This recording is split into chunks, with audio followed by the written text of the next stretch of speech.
Bismillahirrahmanirrahim. Assalamualaikum warahmatullahi wabarakatuh. Pertama-tama izinkan saya memperkenalkan diri terlebih dahulu. Nama saya Cadna Hairunisa dengan NIM 192100176. Kesempatan kali ini saya akan memaparkan mengenai hasil penelitian saya yang berjudul Pengembangan Media Pembelajaran Menulis Teks Biografi menggunakan model Discovery Learning berbasis infografis untuk siswa kelas 10. Pembahasan pertama yang akan saya sampaikan yaitu mengenai latar belakang masalah penelitian.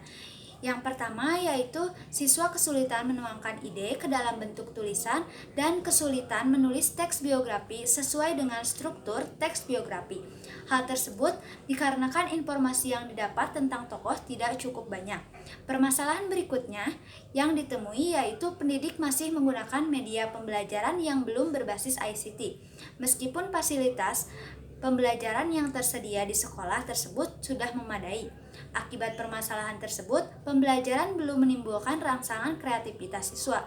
Siswa mengalami kejenuhan yang berdampak pada kemampuan siswa ketika menulis teks biografi. Masalah berikutnya yaitu kesulitan guru menentukan metode atau cara yang tepat untuk menyampaikan materi teks biografi yang dapat memudahkan siswa ketika proses pembelajaran berlangsung. Karena biasanya saat pembelajaran teks biografi hanya menunjukkan foto tokohnya saja, sehingga siswa kesulitan mengetahui informasi secara detail mengenai tokoh yang dibahas. Oleh karena itu, diperlukan inovasi baru untuk menunjang penyampaian tersebut agar materi teks biografi dapat mudah dipahami. Pembahasan berikutnya yaitu mengenai tujuan penelitian. Berdasarkan rumusan masalah, penelitian ini bertujuan untuk menelaah yang pertama, proses pengembangan media pembelajaran menulis teks biografi menggunakan model Discovery Learning berbasis media infografis. Yang kedua yaitu kelayakan pengembangan media pembelajaran menulis teks biografi menggunakan model Discovery Learning berbasis media infografis. Yang ketiga yaitu respon peserta didik terhadap pengembangan media pembelajaran menulis teks biografi menggunakan model Discovery Learning berbasis media infografis. Dan yang terakhir yaitu untuk mengetahui hasil kemampuan menulis teks biografi peserta didik yang pembelajarannya menggunakan pengembangan media pembelajaran dengan model Discovery Learning berbasis media infografis. Yang selanjutnya yaitu mengenai metode penelitian. Metode yang digunakan dalam penelitian ini adalah pengembangan atau research and development yang mengacu pada pendapat Borg and Gall. Adapun prosedur penelitian yang pertama terdiri dari tahap persiapan, mencakup 1. Mengajukan judul proposal dan menyusun proposal penelitian. 2. Melaksanakan seminar proposal. 3. Melaksanakan survei ke lapangan dan melakukan perizinan. 4. Menyusun instrumen tes dan juga non-tes. Dan yang terakhir yaitu menyusun perangkat pembelajaran atau RPP dan juga bahan ajar. Tahap berikutnya yaitu tahap pelaksanaan. Tahap pelaksanaan terdiri dari 1. Studi pendahuluan dan studi kepustakaan. Studi pendahuluan dan studi kepustakaan dilakukan untuk mempertajam arah studi. Hal tersebut dilakukan dengan penelaahan terhadap catatan, jurnal, dan berbagai laporan yang berkaitan dengan produk yang akan dibuat. Studi dilakukan untuk mengetahui lebih lanjut mengenai media pembelajaran, media infografis, model Discovery Learning, dan juga teks biografi. Yang selanjutnya yaitu pengumpulan data. Pada tahapan ini, peneliti mengumpulkan data-data mengenai isi produk, materi yang akan disampaikan, dan model pembelajaran yang digunakan. Pengumpulan data menyesuaikan dengan materi teks biografi dengan penggunaan model Discovery Learning yang berbasis media infografis. Selanjutnya yaitu draft produk. Setelah pengumpulan data, pada tahapan ini peneliti merancang bentuk dan cara penggunaan produk.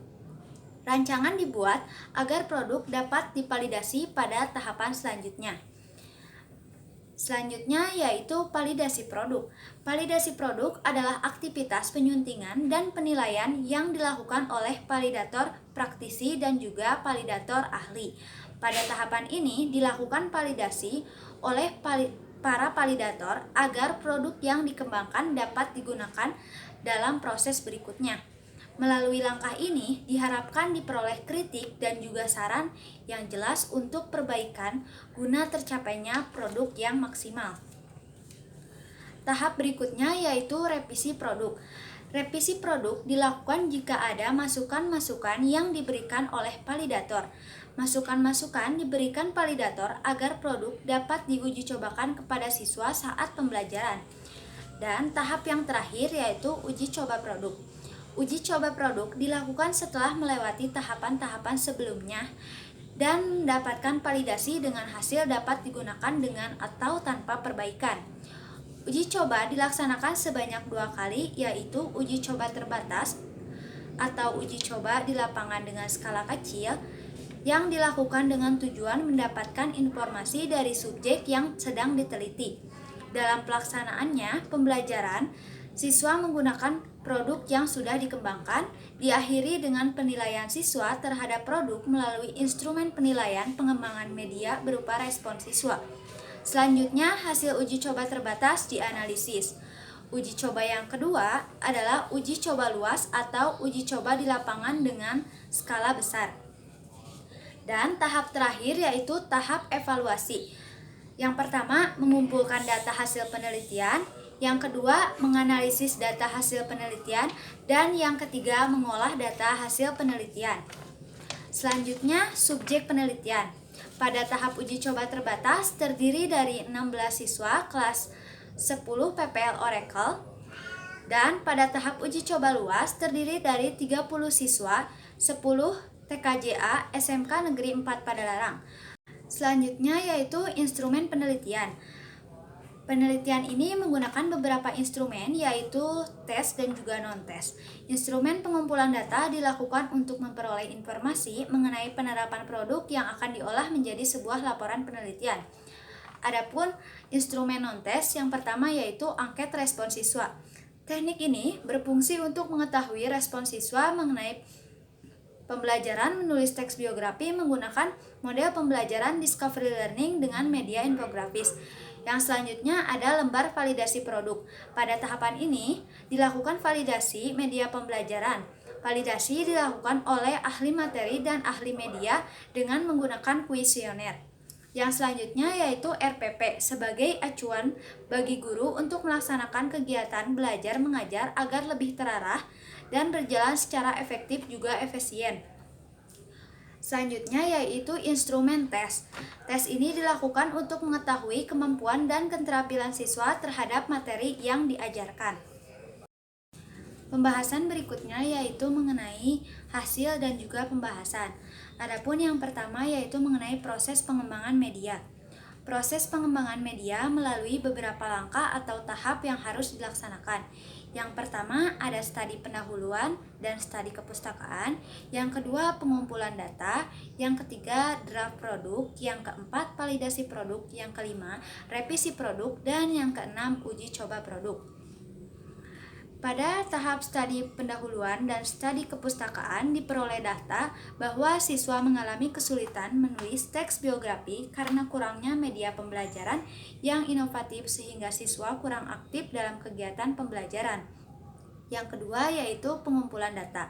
Pada tahap ini diperoleh data bahwa materi yang akan dikembangkan dalam media pembelajaran adalah KD 3.15 dan 4.15 mengenai materi menulis teks biografi. Yang selanjutnya yaitu draft produk. Pada tahap ini peneliti membuat rancangan produk sesuai dengan data yang diperoleh dari hasil studi kepustakaan dan pengumpulan data di lapangan. Yang keempat yaitu validasi produk. Validasi produk dilakukan oleh 3 validator dengan menilai aspek materi, ilustrasi, kualitas, dan tampilan media serta daya tarik.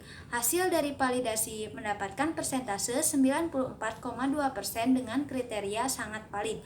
Selanjutnya yaitu revisi produk. Pada tahap ini peneliti merevisi produk sesuai dengan arahan validator. Adapun saran validator 1, beberapa keterangan di dalam produk dibuat dalam satu informasi. Validator 2 memberi saran agar memperbaiki rumusan indikator pada RPP dan memperhatikan kaidah kebahasaan. Untuk validator 3 tidak memberikan saran secara tertulis. Langkah selanjutnya yaitu uji coba produk. Pada tahap ini, peneliti melakukan uji coba produk sebanyak 2 kali, yaitu uji coba terbatas dan uji coba luas.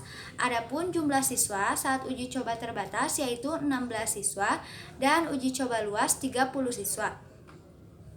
Hasil dari uji terbatas dan luas mendapatkan hasil yang baik dengan rata-rata skor 81 dan 88. Untuk hasil berikutnya yaitu mengenai hasil dari uji validasi yang dilakukan ketiga validator ahli pada semua aspek media pembelajaran yang dikembangkan mendapatkan nilai akhir dengan presentasi rata-rata 94,2% dengan kriteria sangat valid. Artinya produk yang dibuat sudah bisa digunakan sebagai media pembelajaran. Adapun persentase pada validator 1 yaitu 95%, validator 2 87,5% dan validator 3 100% dengan kriteria sangat valid. Aspek yang dinilai pada produk ini yaitu materi, ilustrasi, kualitas, dan tampilan media serta daya tarik. Yang selanjutnya yaitu mengenai angket respon siswa. Hasil angket respon peserta didik pada tahap uji coba terbatas memperoleh hasil persentase 79% dari 16 peserta didik dengan kriteria positif. Sementara pada tahap uji coba luas mendapatkan presentasi hasil sebesar 86% dengan kriteria positif. Hasil tersebut memperlihatkan bahwa peserta didik memberikan respon yang baik dan tidak mengalami masalah terhadap produk yang sudah saya buat. Dan yang terakhir yaitu mengenai hasil menulis siswa. Pada uji coba terbatas, nilai rata-rata menulis teks biografi siswa adalah 81,25, adapun nilai terendah yaitu 65, nilai sedang 80, dan nilai tertinggi adalah 95. Pada tahap uji coba luas, nilai rata-rata menulis teks biografi siswa adalah 81,25, adapun nilai terendah 70, nilai sedang 85, dan nilai tertinggi 95. Selanjutnya diperoleh rata-rata keseluruhan yaitu 84,5. Berdasarkan hasil tersebut dapat kita lihat bahwa siswa telah mencapai indikator ketercapaian dalam pembelajaran menulis teks biografi dengan media pembelajaran berbasis infografis. Pembahasan terakhir yaitu mengenai kesimpulan dari penelitian ini. Yang pertama yaitu proses dan hasil pengembangan media pembelajaran teks biografi menggunakan model discovery learning berbasis infografis menunjukkan proses yang sangat baik. Dalam proses dan hasil pengembangan di dalamnya terdapat langkah-langkah yang harus dilaksanakan. Adapun langkah-langkah tersebut yaitu studi pendahuluan dan studi kepustakaan yang memperoleh data bahwa siswa mengalami kesulitan saat menulis teks biografi karena kurangnya media pembelajaran yang inovatif, sehingga siswa kurang aktif dalam kegiatan pembelajaran. Langkah berikutnya yaitu pengumpulan data, kemudian draft produk, dan validasi produk. Hasil dari validasi mendapatkan persentase 94,2% dengan kriteria sangat valid. Langkah terakhir yaitu uji coba produk yang dilaksanakan sebanyak 2 kali yaitu uji coba terbatas dan uji coba luas dengan memperoleh skor 81 dan juga 88. Yang kedua, hasil dari uji validasi yang dilakukan ketiga validator ahli pada semua aspek media pembelajaran yang dikembangkan mendapatkan nilai akhir dengan persentase rata-rata 94,2% dengan kriteria sangat valid. Penilaian validator 1 mendapatkan nilai dengan persentase 95% dengan kriteria sangat valid. Penilaian validator 2 mendapatkan nilai dengan persentase 87,5% dengan kriteria sangat valid. Dan validator 3 mendapatkan nilai dengan persentase 100% dengan kriteria sangat valid. Berdasarkan hasil tersebut, dalam validasi terhadap pengembangan media pembelajaran teks biografi menggunakan model discovery learning dikatakan sangat valid. Hal ini menunjukkan bahwa media pembelajaran yang telah dibuat sudah layak untuk diuji coba kepada peserta didik di lapangan. Yang selanjutnya yaitu mengenai hasil respon. Berdasarkan hasil respon peserta didik terhadap penerapan pengembangan media pembelajaran menggunakan model discovery learning berbasis infografis dalam kemampuan menulis teks biografi pada uji coba luas dan terbatas diperoleh perbedaan hasil angket. Yang pertama yaitu respon peserta didik pada tahap uji coba terbatas memperoleh hasil 79% dari 16 peserta didik dengan kriteria positif. Sementara pada tahap uji coba luas mendapatkan persentase hasil sebesar 86% dengan kriteria positif. Hasil tersebut memperlihatkan bahwa peserta didik memberikan respon yang baik dan tidak mengalami masalah saat pembelajaran menulis teks biografi menggunakan model discovery learning berbasis media infografis. Yang selanjutnya yaitu hasil menulis teks biografi peserta didik setelah diterapkannya pengembangan media pembelajaran teks biografi menggunakan model discovery learning berbasis infografis pada peserta didik sebanyak 16 orang pada tahap uji coba terbatas dan 30 orang pada saat uji coba luas. Pada tes keterampilan yang dilaksanakan, peserta didik mampu menulis teks biografi dengan memperhatikan aspek-aspek yang menjadi penilaian. Aspek-aspek tersebut antara lain isi teks biografi yang ditulis peserta didik, struktur teks biografi yang terdiri dari orientasi, kejadian penting, dan reorientasi. Selanjutnya, kaidah kebahasaan teks biografi. Pada tahap uji coba terbatas diperoleh hasil menulis teks biografi dengan nilai rata-rata 81 dan pada tahap uji coba luas peserta didik memperoleh nilai rata-rata 88. Berdasarkan hasil tersebut dapat disimpulkan bahwa siswa telah mencapai indikator ketercapaian dalam pembelajaran menulis teks biografi dengan media pembelajaran berbasis infografis dengan model pembelajaran discovery learning. Dengan demikian, dapat disimpulkan bahwa media pembelajaran menulis teks biografi menggunakan discovery learning berbasis infografis dinilai efektif dan layak digunakan sebagai media pembelajaran. Sekian yang dapat saya sampaikan. Mohon maaf bila ada kesalahan kata. Wabillahi taufiq wa hidayah. Wassalamualaikum warahmatullahi wabarakatuh.